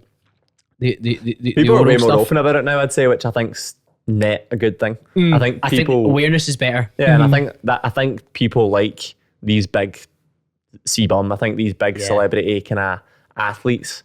I think they've done a good job in actually being a little bit more open about it. So I'd say that that's a good thing. But yeah, I think people would be surprised the number of people rocking up to Yeah. Hyrox that are using Think so? heads as well. Yeah, 100%. yeah. Well, especially because the top was I've got flawless now Hyrox as next well. weekend. Can anyone sell me some steroids because I'm fucked? But see with that though, like see with the again, really don't know much about this the steroids and the different ones people take and stuff. But see for like functional fitness or things like Hyrox, would it not be more stuff like Do the same stuff that like, Yeah, would there not be stuff more like EPO, like Yeah. that kind of Anything for recovery. your recovery and you know. stop lactate build up and that building else. your range basically, because I mean I don't know, I don't imagine like an anabolic that's more designed towards like muscle building and strength. I suppose just general strength. Like if you're General, strong, obviously strong as that's the fuck, then- baseline, isn't it? Yeah. Doing lunges with 20 kilo bags not going to do anything if Yeah. if you're so strong you shrug it Yeah, off. interesting. Yeah. But yeah, I think it really doesn't discredit a lot of results as well, because anyone that's performing absolutely amazingly well is not purely just doing it because of the injectables or whatever they've chosen Yeah. to take. Yeah, absolutely. Next one, Chris, one from you on marketing. People need to stop claiming to be ethical marketers. What on earth is an ethical marketer? Fuck knows. Who knows? But well, I say, see, being ethical, right? It's a show don't tell quality. It's in the same category as like, see if you met somebody and all they said to you was, listen mate, see me, most trustworthy guy you'll ever meet. You can trust me with anything at all. Honestly, I think I've had this conversation in a smoking area of a nightclub, and Yeah, you're like, yeah. leave me alone. exactly. See that reaction you had there? Listen, Leave me bro, alone. anything you need. Listen, bro. Trust me, Wayne. Honestly, tell me your deepest secrets. Honestly, I'll keep a hold of that watch for you. Right? If somebody then goes on about something that we inherently know is a show don't tell quality, you immediately think the opposite of them, right? So this isn't really necessarily down to marketing specifically. It's just like if you're claiming to use like, oh, I'm an ethical marketer, it tells me that one, you don't know how to sell things, Yeah. and two, you're selling to sadicks. Yeah. Because I guarantee, see if you've got an ethical marketer doing your marketing, they sell to Facebook moz. Yeah. Right, and they sell to people that are the worst type of customers. They sell the lowest price products. Their products suck. All it is just a bunch of platitudes and just shite service, just fluff, just to make people feel good about whatever situation they're in. Doesn't deliver any type of measurable result. And then they just fall back on this claim of like, yeah, oh, I'm ethical, so I don't use like pain points in my marketing. And you're just like, you literally like, honestly, you should be in jail. I love- like you are hopeless at what you do. I love like marketing in the sense of just being so fucking upfront and be like, I am trying to get your money. I actually love, and we do it a lot. On email, we but, do, like, aye. I do it a lot on Instagram. Just like, look, I'm like, if you don't want to be sold to, don't watch the next 5 stories because I'm going to try my best to sell something to you. And it's a good response, isn't it? And Because it's like- radical honesty always gets a good It's response. upfront, and then, like one of the emails we sent this week was basically so many people fucking replied to this, but essentially it was a question about one of the programs we're launching, and in fact, Do you want to take this one, Chris? Because he's finding it too what was funny. the actual question? His question was, David, this sounds a little fishy to me. Are you just trying to get money out of me so you can buy a really expensive Christmas present for Kirsty for Yeah. being an annoying bastard all year? So I was breaking down like questions that I'd had from the audience about this product launch or program that we're doing, and so many people thought that was real, and it was so funny. People were replying to me like, "Can't believe some cheeky cunts actually said that to you." And I was like, "Oh no, that was actually like that didn't happen. Don't worry." But you've fallen hook, line, sinker. Are you signing up? yeah, exactly. Exactly. Now you're in the DMs. But yeah. I think being completely upfront, and obviously you're not going to be a pure horrible bastard with it, but I think being upfront with like it's a business. Like businesses are there to make money. So I think that's actually a really strong angle. Are a lot of ethical marketers almost like cloak and dagger? Like I think of it like the wolf in sheep's clothing. They're like, we're an inclusive company and we do this and we do that. And then in reality, they're actually obviously just like... Lululemon's your perfect example. Yeah. They're bad for this, aren't they? Yeah. And I think like there is that. There's a lot of wolf in sheep's clothing, but then there's also just a lot of people that are just crap at marketing. They're just crap at their job. So they fall back on the fact that like, oh, we don't do any of these things that are proven to work, not just work, that are like basic human psychology. So again, the best example of it is the pain point thing. Anybody that's in marketing that says they don't use pain points, do not give that person any money. Do not let them anywhere near your business because we are psychologically wired to do. Thing is, I've said this before, you're not manipulating pain points. You're addressing them, because see when somebody... They have them anyway. Exactly. They have them. Just because you don't mention them doesn't mean that they don't have it. It's like if somebody comes in here, right, and they've got no legs and I don't mention it, they've still got no legs. Right? I don't, you know what I mean? It's just, but I'm not going to be like, take a state you with any legs, right? You can offer a solution to exactly, the you can offer problem. A solution. I can maybe sell the guy a wheelchair or something, right? Or some prosthetics, right? We've got off track here. I don't know what I was trying to say. No, all I was trying to say was, when people hear a pain point communicated in an effective and relatable way, they feel seen and heard, which is honestly what some of the ethical marketers are trying to achieve. That's the kind of stuff that they would talk about, but it's like, no. To actually get people's attention and to show them that you're the person that is actually able to help them, you need to be able to communicate their pain, their struggles, and the scenarios where it shows up in an effective way.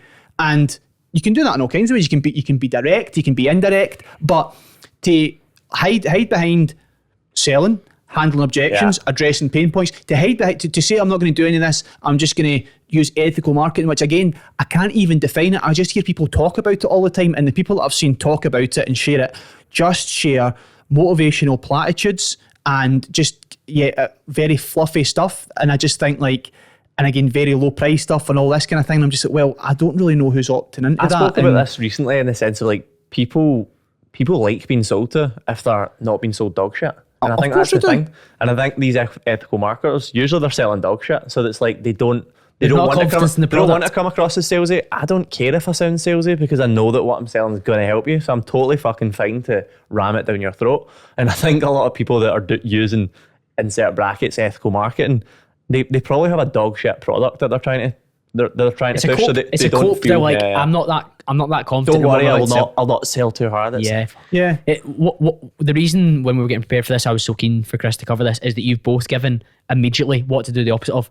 Talk about the pain points, but then immediately match it to how your solution or your product meets those pain points and helps to alleviate it. Like there's ways to not do things, and it's great to like shit on how somebody's doing something, but immediately like, well, it's your responsibility if you've got a great product to talk about how it helps. Ethical marketing is really just not selling something to someone if it's dog shit. That's a good way to look at it. That's ethical. Like if the product doesn't solve the pain point, that should be ethical marketing. Refund your money. I'm not going to sell you because I don't believe in it. That's ethical marketing to me. Yeah, and again, there's no like cloak and dagger stuff. You're not like, you know, messing around with the price points. You're not using, say, like fake scarcity. You're not like making promises that you can't then deliver on. So for the classic one, to go back to the mentorship thing we were having earlier, a lot of people will sell one-on-one mentorships, but it's a group. You never get one-on-one. You're lucky if you get a one-on-one onboarding call with the mentor for 20 minutes, but it's sold as one-on-one. That's an example of being unethical. But again, the answer to being unethical isn't to shout about being ethical. It's just be ethical. Just do it. Show, don't tell. Do the right thing. And I think it gets a lot of people, especially by the way in the fitness industry, see, because of the nature of the job and what you're delivering for people, and the fact that like a lot of people are in a tough place, and you know, you are dealing with very personal and sensitive issues. I think this actually appeals to a lot of coaches. And as a former coach myself, I'm like, stay miles away from it, because see, the more radically honest you are, and the more direct you are, the more fun your marketing is. Like look, like, you know, we've ran the empty email list from day one. Like we've had so many emails and campaigns that have had such overwhelmingly like amazing responses, both in sales, but also just in like replies. I'm not like tooting my own horn here, but we have. But it's not just down to me; it's down to you as well, because telling the truth. You're direct. You show up. You show up and you're honest and you sell. And you do it the right way. So if you go down that route, again, they're not only going to make more money, but but you're actually going to find your marketing really, really fun as well to do, and you're going to do more of it. So again, you're going to make more money. Just on that, telling the truth, if you don't follow Chris, you need to follow him purely for one thing. You don't need to watch any of his posts, read any of his emails. You don't need to do any of that. Just watch for his story, usually between sort of like 7 and 10 a.m. every single morning. And it's the Good Morning to Everyone Except series. And he'll basically just, he'll do what it says in the tin, say good morning to everyone except, and he'll break down who that specific person is. And you get a nice photo of a white monster. Chris's desk set up. These are the best fucking things you'll read ever. And you'll not agree with all of them, because sometimes he comes at me in some of them, but most of them are absolutely gold. It's been a great series and I like it. Don't ever stop. It's been 3 months now. Is it? It's been 3 months. It's the most consistent he's ever been on Instagram. I know. That's what it took to give me consistent on Instagram. Being a cunt. Yeah, it has actually. And you know what? It actually let's try to tie this back in what we're saying. See me going on and being a bit of a dick and being a bit controversial and being a bit direct and sharing an opinion. It actually starts conversations online and in real life with the type of people that I would want to hang about with. Because like you just said there, see, even when I say something, just to give you an example, right, this ranges across the board. I have said guys that wear jorts, that's jean shorts for anybody who doesn't know, people who have pet snakes, right? The one today was people who think their pets are their children, right? Okay, they got it the day. That was a touchy subject, right? There's a whole manner of things, right? I even done whoever is in charge of WH Smith fridges, because the temperature in there is ridiculous. It's outrageous. It's a cup of tea. If I'm getting a monster, it should be chilled. It should be chilled. And you're paying you put a markup on it, and they don't even keep it cold anyway. But see, in real life, listening to WH Smith, get the fucking temperature down.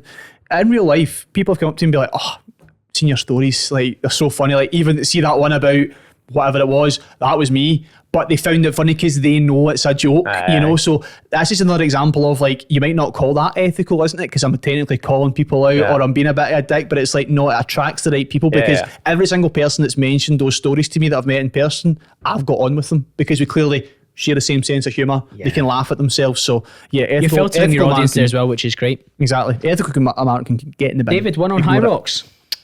We were speaking about Hyrox. Unpopular opinion, Hyrox is easier to coach than fat loss. And this is on my mind because, I mean, I've been coaching for 11 years, 10, something like that. And there's obviously been this natural shift towards coaches that were coaching fat loss, transformations, and everyone is now coaching you for Hyrox. And I largely believe it's because it's easier to coach. What I will say on it though, I think it's much harder to attract clients. Like there's very few people coaching Hyrox that are making great money in the business space, because it's much like I think the way I look at it is there's way more people that have fat to lose than there is doing Hyrox. And I find it mental that so many people have made the shift from coaching fat loss to being like, I am now a Hyrox master trainer.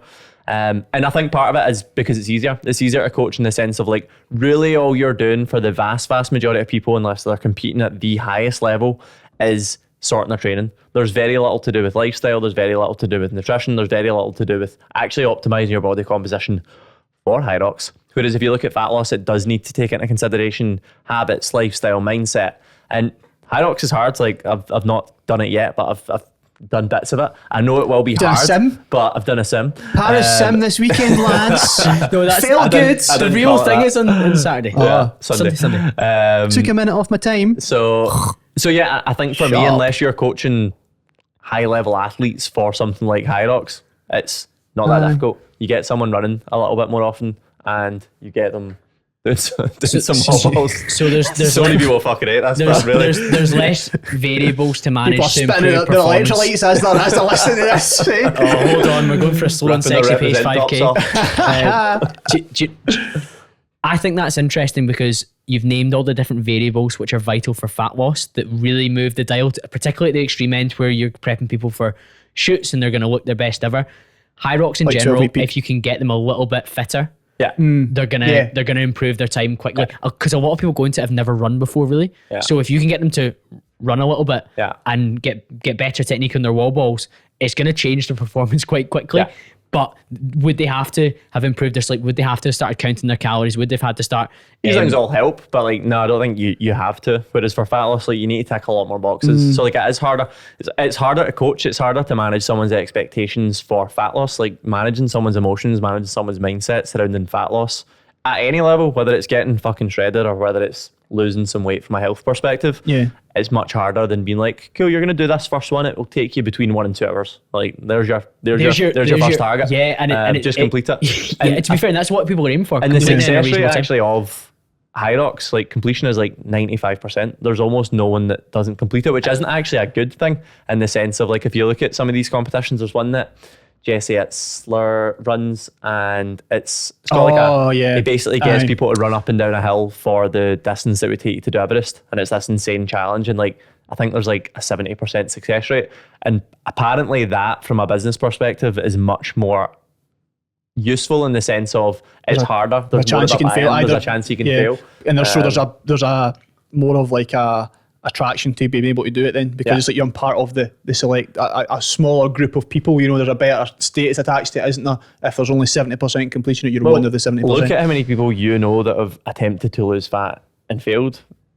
I don't know anyone that's tried Hyrox and not failed out. So therefore it is easier to achieve that. I see some proper puddings doing it, man, like some, like, you know, and completing it. Puddings. But they got the photos, so it's all that matters. That's genuinely what I'm excited for. You know, we said at the end. What was it we said earlier? You'll be looking warm. Hopefully. You're not obligated to have an opinion on everything. And I said you don't know, you know, because sometimes you don't know stuff.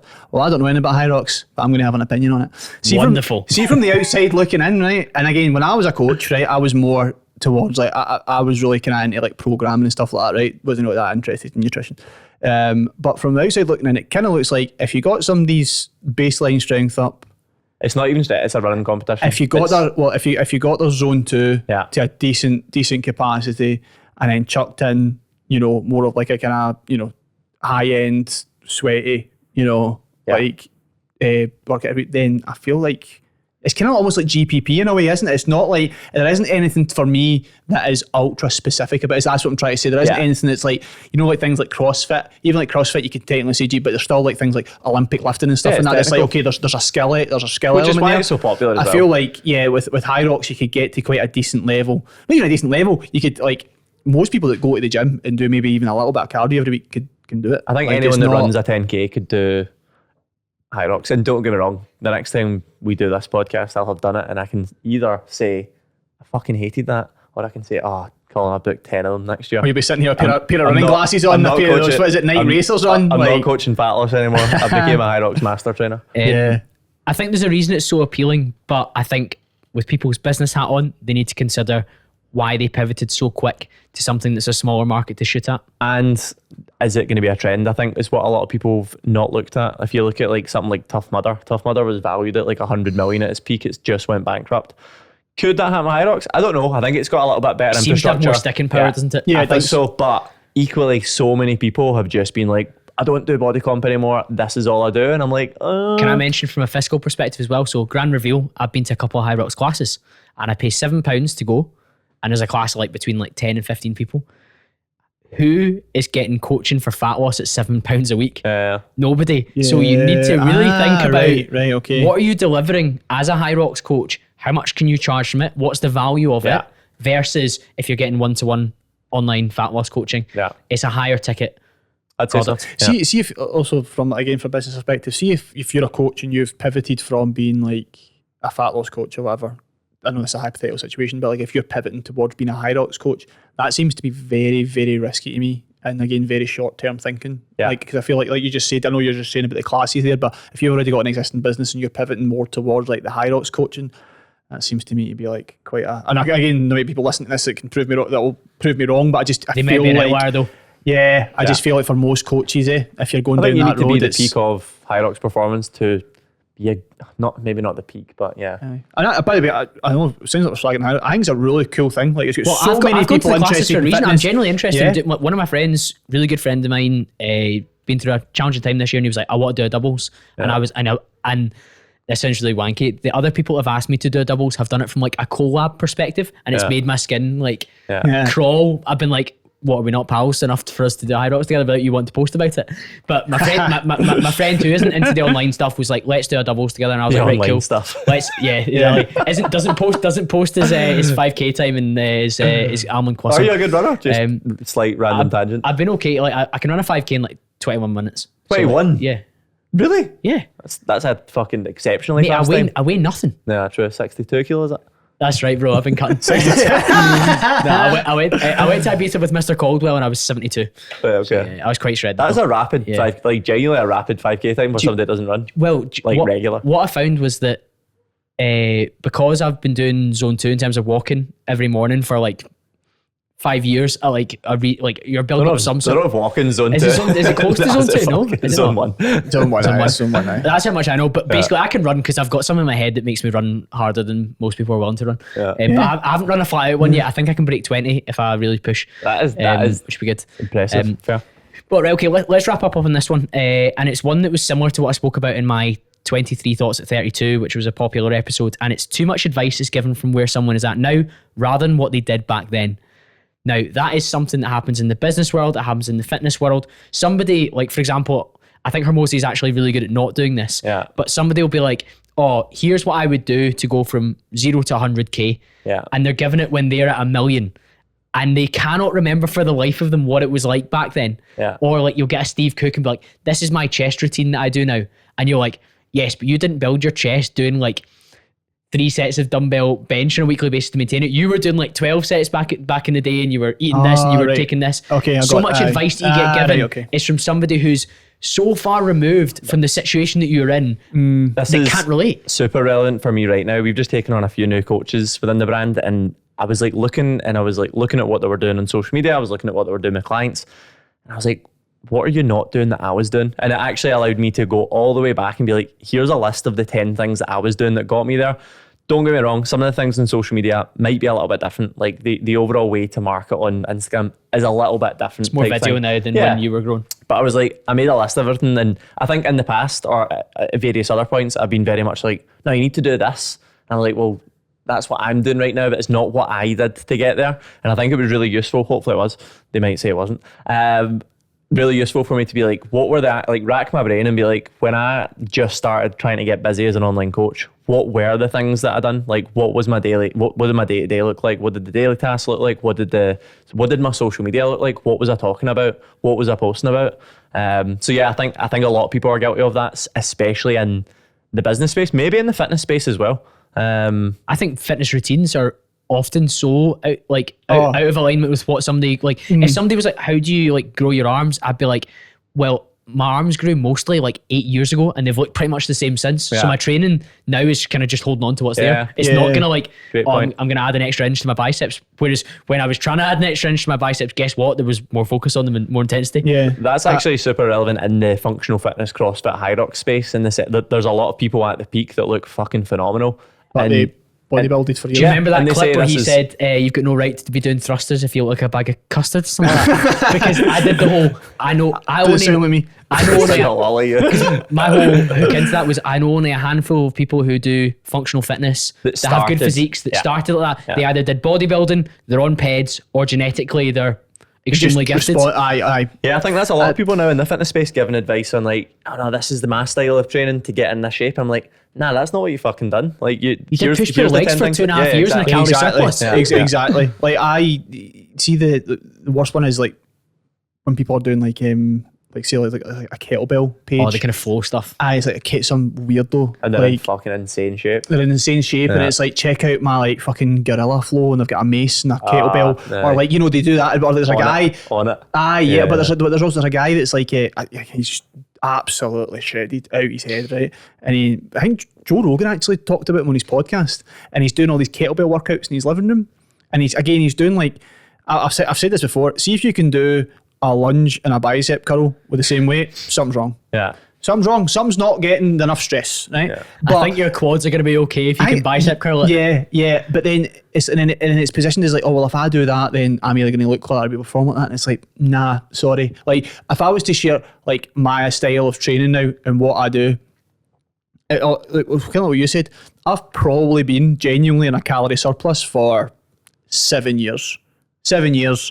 And I've done all manner of training. I actually don't know what to respond. I couldn't honestly tell you. Yeah. I've went through different phases of training. I've been through a phase of training where I was probably more focused on my physique and adding muscle. I've been through a phase of training where I've only lifted weights twice a week and it's been more explosive stuff, strength stuff, and then done loads of sprint work. I've done every type of training you can probably imagine. Mm-hmm. So like that's all accumulated to like, and I'm not saying I'm sitting here looking like fucking Sebum, but it's like if somebody was to ask me for advice, I'd be like, wait, or try to follow the training that I'm doing now. Like my wee brothers ask me for advice.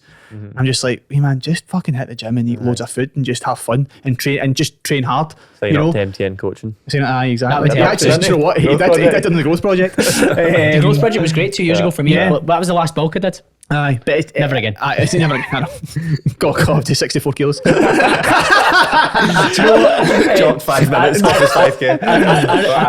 Can't get leaner in the growth project. I remember taking a photo at the end and I was like 79 kilos and somebody was like, you've still got abs, and I was like, do you know how heavy I would have to get to like not have abs at this point, because they're really thick and defined, and I also was in like a massive surplus. Like eating was like a part-time job. Like there's a level of like enjoyment from that, whereas like if I think back to like 18 to like 21 at uni, I didn't ever cut. I just ate, trying to get heavier for rugby and get stronger. So I probably packed on most of the muscle that I gained. Yeah, it was probably during that. Probably during that time. Probably during quite a short window. I remember I jumped from like, I think it was about maybe like 14 stone up to like 16 stone fairly quickly, like relatively speaking, and it wasn't all muscle. But like, and now like my resting weight is round about 16 stone, fairly lean for that for that weight, you know, like 100, 101 kilos. Yeah. But like, I mean, I couldn't tell you. Like, I wouldn't be able to tell you how it happened. Or kind of last thing for us to finish up on then, from a business perspective, I see a lot of advice that people give from the position they're in, and it links to materialism piece. Like, I remember going to watch the Stephen Bartlett live talk, and Chris will say like, I got what I deserve for going to that, but he was talking about the whole materialism thing, and he was like, you won't like, don't like just aim at material things, and you're like, you have like are, well, again, people contest some of this, but like, you are a millionaire, and like by all accounts, it's very easy to say that now when you're a millionaire. And in the same way, like somebody from a business perspective might be like, oh, like for example, we were talking about mentors telling people to send cold DMs.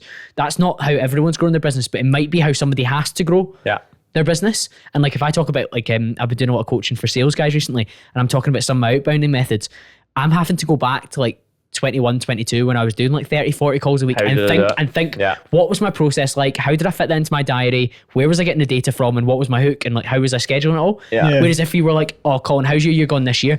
I maybe make like 3 or 4 new calls a week. And if I was doing that in 2021, I would never have grown my pipeline. Whereas I'm thinking somebody who's got like no client book, and I'm like, okay, well, unfortunately, you're gonna have to go in the trenches, and this is how it's gonna look. Whereas if I was like rose tinted glasses, I'd be like, yeah, nowadays I probably do like this, and they're thinking, how on earth am I going to close the gap between the two of us by doing that level of activity? They're like underselling the hard work to an extent, aren't they? Yeah, that's interesting, because when I sometimes talk to like new copywriters, and like, so when I got my start in copywriting, it was like basically, it was like 2020. It was like December 2019, like, but 2020, and I was again sending out just like personalised cold pitches from my Gmail account, like no software, no nothing, just like research the person, write a personalised email. I literally wasn't even copy and pasting like the close section over, which was the same in every email. I was typing it out, right? So that wasn't very clever. That was outsourcing, 80% done. But yeah, I would, but now since then, there's been so many more courses came out. Andrew Tate's been a big part of that in terms of Hustler University, because copywriting was a part of that, and like, they get all these cold email templates that they've taken from all these different people. So the market's changed so much, you know. So like, if I was then going and giving advice, do you know what? Maybe it would work, because it goes against some of the templates that are kicking about out there. But I'm just like, it's so different now. Because I remember talking to clients, like obviously once I'd got them from the cold pitches I was sending out, they weren't getting that many. It wasn't as frequent. Obviously they were. Obviously I was going after people that had a significant social following in the fitness industry and stuff. So they did have like, you know, pitches for like videography and stuff like that, right? And but like now you've got like 14-year-olds blowing you up and being like, can I do your clips, mate? And you know, and that's what my request folder looks like. Yeah, it'll just be wee guys doing video editing, but then it's the same for copywriting, you know.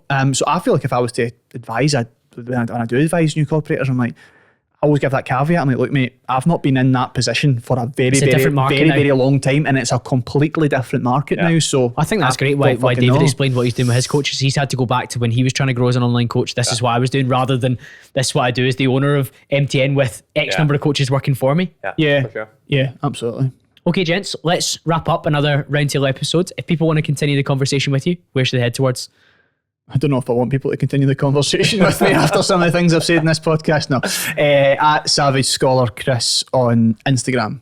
Wonderful. And mine's is at the Hatt, 2 T's, _MTN. Wonderful. Both will be linked in the show notes. Thank you to you, gents, and thank you to the listener. I'll be back to speak to you all again very, very soon.